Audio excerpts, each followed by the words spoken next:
Peter's just come back from the West Bank, where he wrote a very interesting article for us from Hebron. And Peter, I wanted to ask you first, could you give us an overview of what your findings were from the West Bank? It's worth starting actually with the announcement from the White House, from the Secretary of State Blinken, that they're going to sanction settlers. I was looking at the language about, and also the response of Netanyahu, which was, there is a small group of extremist settlers who don't represent Israel. And that was also the language of Secretary Blinken. And the main point which he's staring you in the face, of course, is that the settler violence absolutely represents the state of Israel. It's absolutely determined by government policy, and indeed the two people who run the West Bank, from the Ben Gvir from Jewish Power Party and Smotrich from Religious Zionist Party. Ben Gvir's got security under he's in charge of security, whereas Smotrich has got this Orwellian role of civil administration. They both they between them run the West Bank. Ben Gvir distributes guns. They have a inflammatory rhetoric and a plan, which is, if you interpret what they say and take seriously what they say, they want to get rid of the Palestinians from the West Bank. And they see it, or if any Palestinians who choose to remain are without rights, with a sort of third-class citizens. And we're seeing that plan put into practice. Of course, it didn't just start on October the 7th. In fact, it's been going on for 50 years, but it took on a new virulence after the formation of the coalition government last December, and it's become absolutely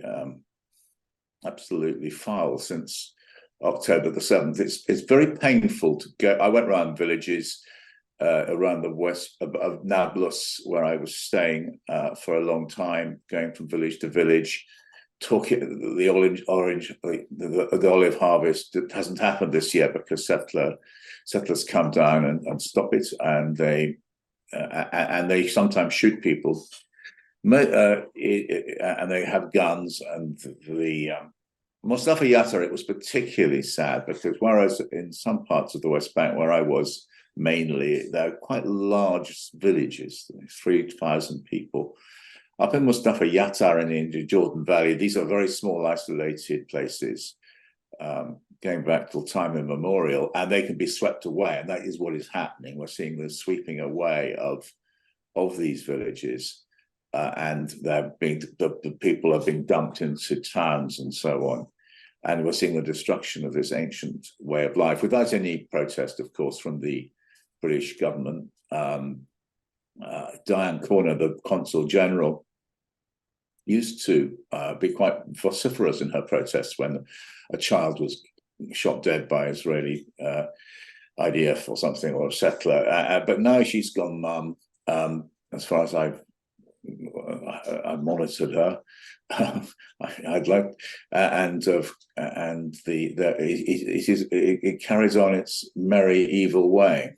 One of the questions that was raised earlier, and which you covered actually in your reporting from the West Bank, was the extent to which the Israeli army is actually backing the increasing settler violence that is taking place across the West Bank. Could you comment on that? On the Israeli IDF and settler violence, it's quite. If you look at the numbers, well over 200 Palestinians have been killed since October the 7th. The vast majority of these have been killed by the IDF in urban areas, i.e., I think well over 50 now, probably in Jenin, for instance. The settlers are responsible for killing maybe about a dozen. I haven't got the exact figures. Not very many. Every settler village, every village I've talked to, talk about the IDF coming protecting the settlers. And I think that is true, except that they're also in a funny way protecting the. I mean, we haven't had 2 months ago, I thought there would be mass atrocities committed by settlers, because that was the language of, and that hasn't happened actually. There's only what they do come in, they go into people's villages, they shoot up the water tanks, they send in a bulldozer to wipe out the agricultural equipment, they go into people's houses with machine guns, terrorize them, beat them up with the butts of the rifles, etc., pillage their houses, take their money. It's revolting, and say, we will kill you. But the amount of killing, and my sense is that the army is partly there at the moment, probably on the instructions of the Netanyahu government, to stop the settlers going absolutely mad and engaging in operations of mass slaughter, at the same time, of course, as enabling these terroristic attacks. I mean, which are, of course, war crimes, because they have forced.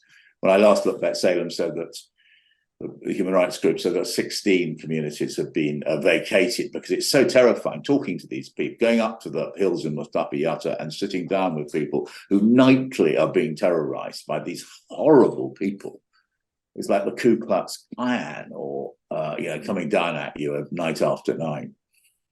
What needs to happen, do you think, to try and overcome the tensions, the animosities that there are between the communities as a result of this war? Well, I think you need good faith on all sides, and also fair dealing on all sides. And so, we were talking about war crimes. Of course, war crimes committed by both sides, whether on October the 7th or since, must be fairly and scrupulously investigated. At the moment, it's worth bearing in mind, and I think this is absolutely central, that Palestinians have been relying on the United States as a fair broker. That's what the United States have been the broker in Middle Eastern peace talks, so-called peace talks going on for half a century, and they're not. I think one point which was absolutely devastating for me, everybody says this, that we did believe in Western values, we did believe that West believed in human rights. We don't know anymore. That's gone. And so the idea that the West has been on only one side, and so we do need to bring in other ways of looking at it. And actually, with the war crimes, the machinery of human rights, which has not been properly applied. War crimes, remember, have been committed for ages in Palestine, and the refusal or the failure to apply the machinery to investigate that, and the serious attempts, who was it who cited, Yusuf cited Boris Johnson, to stop it being applied. That's got to end. And I think we just need to, and if you can just treat everybody equally as human beings with equal rights, that would take us a long way down the road. First of all, let's hope that what the Israeli leaders are saying, I think that Hamza was referring to this earlier. I mean, their language is genocidal, or Nakba, and so let's hope that they don't do what they say they're going to do, which is the elimination of Gaza, and throwing the people out. Where to, God knows. It's so dark. Let